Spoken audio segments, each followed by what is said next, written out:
pediatricians are now being asked by parents, some parents, to postpone or spread out the number of vaccinations that are given to their children.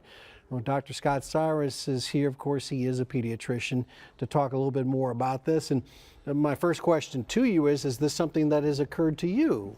It has. It has occurred to me. More and more lately? In the last... Well, it's really been more of a trend over the last probably 2 to 3 years. I mean, this is, this research is of course done over a time period, so it's something that we're seeing more and more often. And so, parents are more concerned about what's in the vaccine and everything. So they're asking, not that 93% of the people are asking, it's just more pediatricians are being asked. Have been asked at some point. Right. So it's, if you think about that. So what do you say? I say that the vaccines are perfectly safe.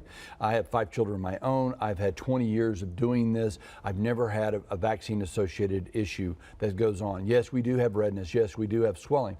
Those are known side effects of any type of injection. I've had them with antibiotics. I've had them with other things other than vaccines.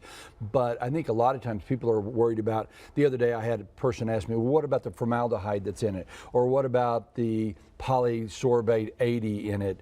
What about the aluminum hydroxide that's in it? These things are used to help prevent contamination. They're helped to improve the immune response. When you think about formaldehyde, everybody's, oh, what is, we use embalming fluids, and everybody knows about that. But it's in plywood, it's in carpet, it's in textiles, it's around us a lot. Believe it or not, we actually make formaldehyde because it is synthesized in our body. We have an enzyme in our body that breaks it down so that we can actually work towards protein, building proteins up. So these things are in such small quantities and do such a good job to prevent any type of contamination, better immune response, that they're necessary, and we live with them. Polysorbate 80, they say we consume somewhere in the idea of 100 milligrams a day. There's 100 micrograms in a vaccine. So these are such small quantities.